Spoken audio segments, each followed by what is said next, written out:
So now we're in a rainforest environment. Just ignore that black spot around the edge of the background. Just ignore that black spot around the edge of the background. I repeat. So,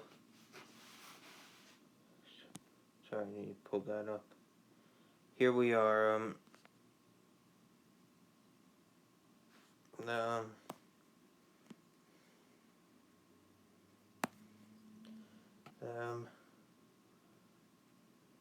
so the first animal I'm going to show you is the bison mice. It's about 1 inch. It's about 3 to 6.5 inches long. Weighs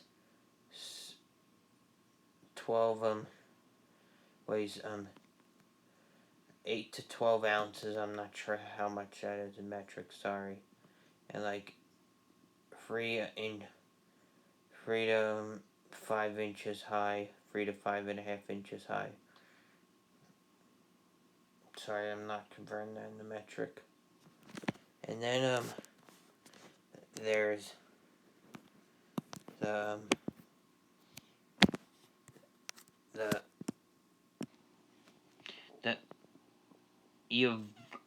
Olevopotamus, well, the mice fills a same niche to rodents. This one fills the same niche as hippopotamus. The bison mice fill the same niche as rodents. This animal, the Olevopotamus, fills the same niche as hippopotamus on Earth. They're 8 to 13 feet long by 7.5 to 10 feet tall. They're about this, and they weigh a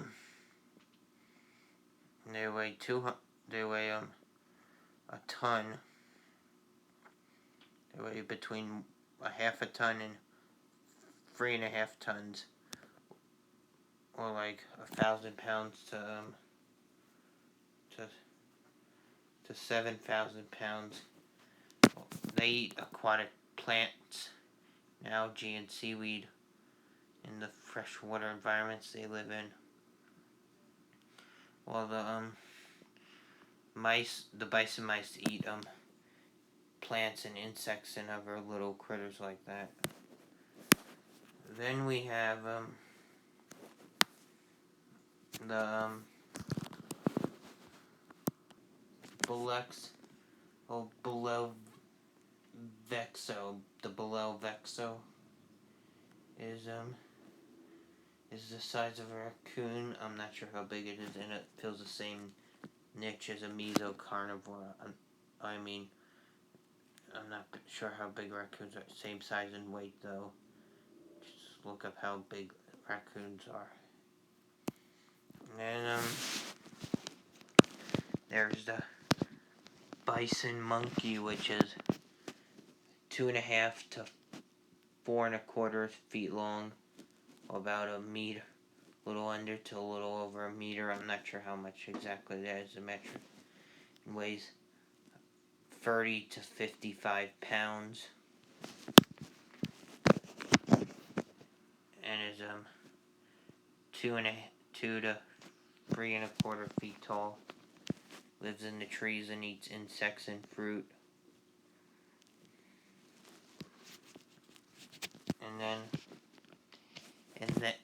And there's this creature, which, the bison monkey fills the same niche as a primate, and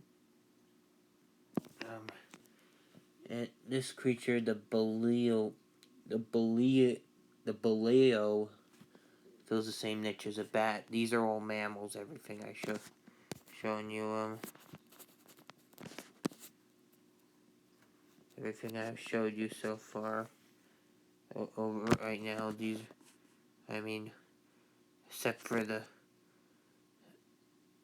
two the creature that I forget what it's called, that fills the same niche as an ostrich, and the one that fills the role of a large carnivore. Also, now out on the desert, hold on, this creature also lives. It's like it has a 2 to 5.25 foot wingspan, and is like 3 to 6.5 feet long, and weighs but weighs only 20 to 35 pounds. Not sure how much that is in metric. Around 1 to 2 meters. I'm not sure how much. 3 to 6.5 feet. No, 2 to 6.5 feet. Oh, it's not about 1 to 2. Oh, I'm not sure exactly. Never mind. You'll have to look up on your own if you're familiar, if you use metric. And also, there's this creature which fills the same niche as a camel. It's called a Hellavenoezi.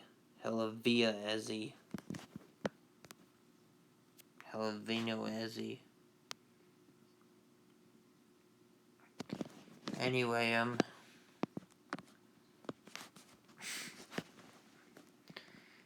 Hellavenoezis, they're like the same size and weight of a camel, and they fill the same niche as a camel. Not sure how much that is. And then there's living in both the desert and the jungle. There's this creature, the balloon crest, which is a bird. Well, everything else except for the last few animals were all mammals. This one, except for the ostrich-like organism and the terrorbird-like organism. This one fills the same niche as game fowl, like chickens or turkeys or pheasants, or red jungle fowl, which is the wild ancestor of chickens on Earth. This one is like it's like 2.5 to 3 feet long, and by 6 to 18 inches tall. And then there's it weighs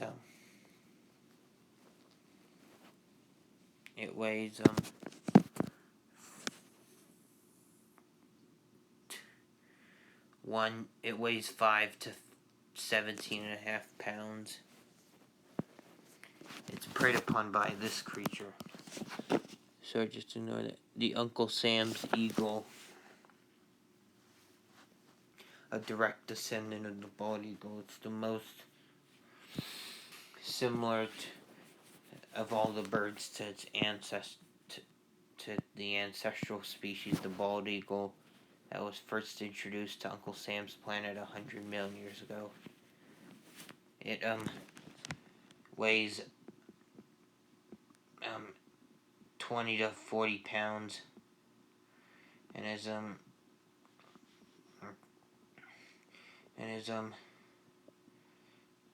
2 to 4.5 feet tall, and 6 and not 6, like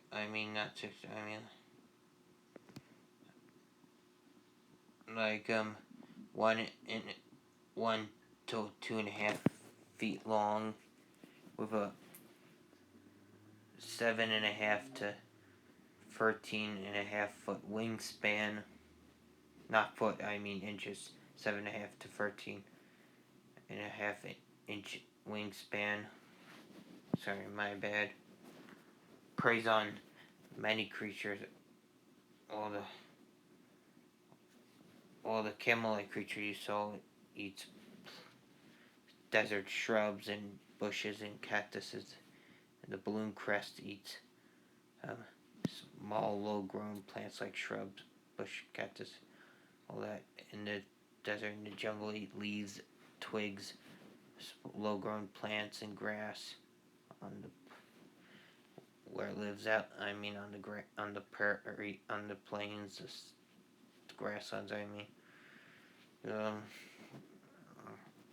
Uncle Sam's eagle eats the balloon crested. It eats the small mammals, including the one that's like a rabbit, one that's like a mice, the one that's like a monkey, one that's like a raccoon, all the one that's like the bison shrew, the buffalo shrew. I mean, I think they're called.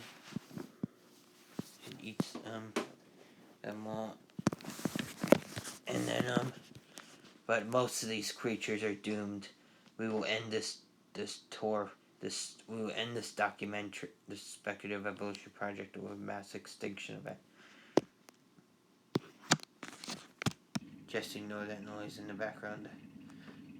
This hippo-like creature, I forget what it's called. It sees a bright flash in the sky. All of a sudden, it's witnessing a comet smashing into Uncle Sam's planet with a force of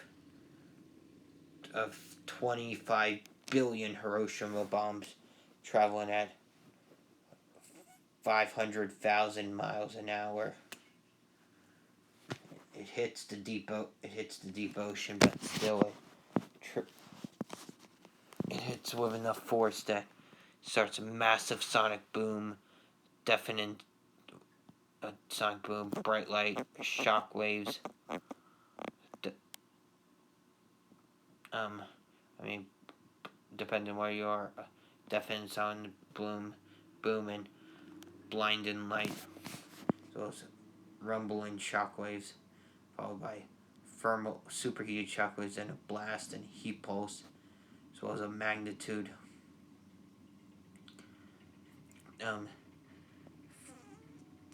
13.9 per eye. 13.9, I mean, Uncle Sam's planet quake levels everything. All of a sudden, everything's shaking. Oh god, causes giant sandstorms in the desert. Knocks every tree down. It levels the cracks and crumbles the ground. Huge tremors and fissures are opening up. And then, as well as mega tsunamis batter the coastlines. This planet. Sorry, just ignore that. I was coughing. So, anyway, so then, causes a rain of debris. All of a sudden, everything is on fire. The creatures we saw earlier, like including the Trumpalo and the